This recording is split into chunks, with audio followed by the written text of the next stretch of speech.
आज सुप्रीम कोर्टामध्ये माधुरी हत्येला पुन्हा महाराष्ट्रामध्ये आणि नांदणी मठामध्ये परत आणण्याच्या संदर्भामध्ये पुनर्विचार याचिकेची सुनावणी झाली।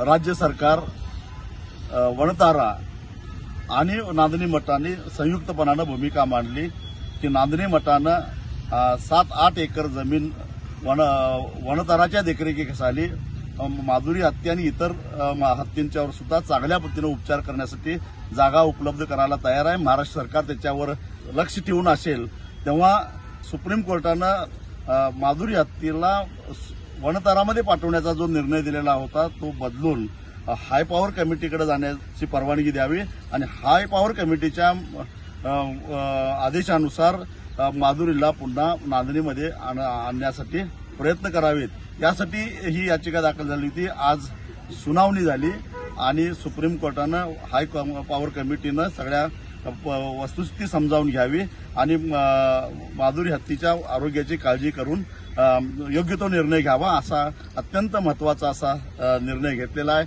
म्हणजे हायकोर्ट आणि सुप्रीम कोर्टाचा आता अडथळा संपलेला आहे आणि आता सोमवारी राज्य सरकार, वणतारा आणि नांदणी मठ हे संयुक्तरित्या हाय पॉवर कमिटीकडे अर्ज करतील आणि एक प्रकारे माधुरी हत्येला नांदणीमध्ये परत आणण्याचा मार्ग काही अंशी सुकर झालेला आहे।